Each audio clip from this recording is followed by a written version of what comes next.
Buenos días, mi nombre es Juan Camilo Roa, soy estudiante de Derecho de séptimo semestre y esta exposición es sobre la materia Derecho Administrativo Especial 1.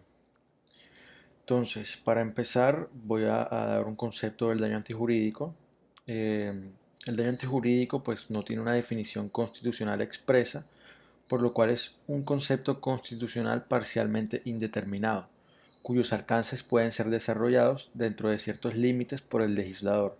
Sin embargo, una interpretación sistemática de la Carta y de los antecedentes de la norma permiten determinar los elementos centrales de este concepto. Desde el punto de vista histórico, en los antecedentes de la Asamblea Nacional Constituyente se observa la intención de plasmar en la normatividad constitucional esta noción de daño antijurídico, que es tomado a su vez del artículo 106 de la Constitución española, que consagra la responsabilidad patrimonial del Estado en los siguientes términos. Y cito: los particulares, en los términos establecidos por la ley, tendrán derecho a ser indemnizados por toda lesión que sufran en cualquiera de sus bienes y derechos, salvo en los casos de fuerza mayor, siempre que la lesión sea consecuencia del funcionamiento de los servicios públicos.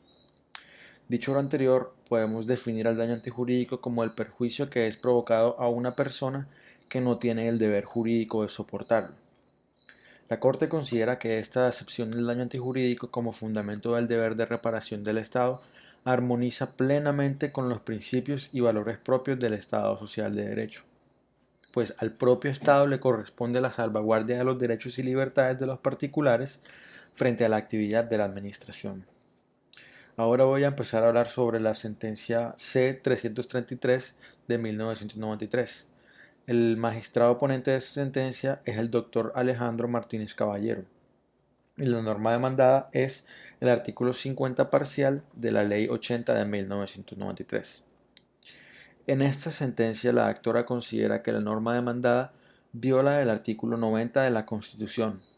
ya que las autoridades públicas deben ser responsables de los daños antijurídicos ocasionados, ya que la responsabilidad no depende de la legitimidad de la conducta que realice el agente del Estado, sino de la existencia de un daño antijurídico imputable al Estado.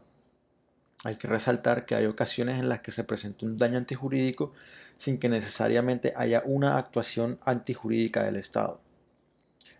El problema jurídico de esta sentencia radica en que la Constitución consagra que el fundamento de la responsabilidad patrimonial del Estado es el daño antijurídico, mientras que la norma demandada solo responsabiliza al Estado por daños imputables a la acción o a la omisión antijurídica de las autoridades públicas. Esto quiere decir que la responsabilidad depende de la legitimidad de la conducta del agente del Estado y no de la existencia de un daño antijurídico.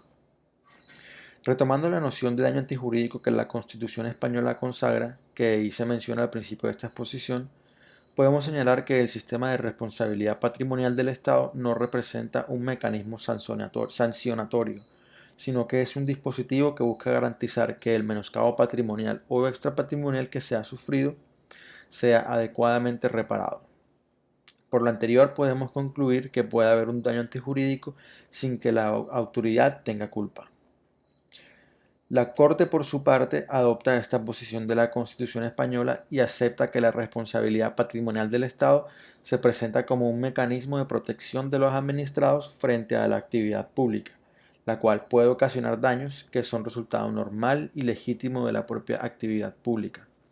al margen de cualquier conducta culposa o ilícita de las autoridades, lo cual requiere una mayor garantía jurídica a la órbita patrimonial de los particulares.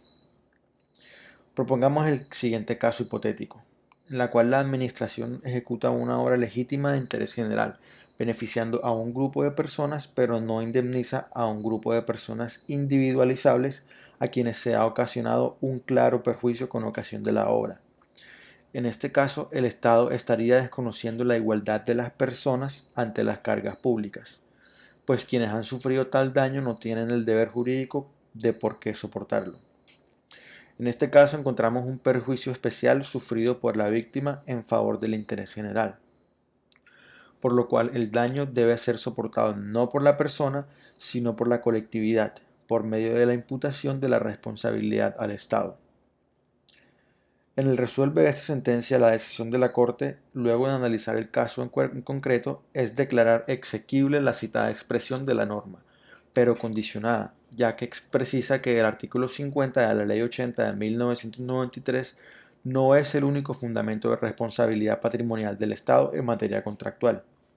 donde el artículo 90 de la Constitución Política es directamente aplicable al caso y no se podrá interpretar la Ley 80 de 1993 sin analizar globalmente el artículo 90 de la Constitución, ya que esta expresión proviene directamente de la Constitución. A manera de conclusión, resalto los siguientes requisitos para que el Estado indemnice a los particulares, que son: primero, que la administración o la autoridad pública realice una acción u omisión. Segundo, la presencia de un daño antijurídico, independientemente de si se realizó una conducta antijurídica por parte de la administración o podemos decir por parte de un agente del Estado. Y por último, el nexo causal, es decir, que se le atribuye al Estado directamente. Cabe aclarar también que gracias a la exequibilidad de este artículo y de que se debe analizar en conjunto con el artículo 90 de la Constitución Política, el régimen de responsabilidad subjetiva se entiende inmerso en este artículo, pues así como el objetivo, cuando se presenta un daño antijurídico con una actuación antijurídica, el subjetivo se presenta un daño antijurídico sin actuación antijurídica, es decir, con culpa, también se desprende de este artículo consagrado en la Constitución. Muchas gracias.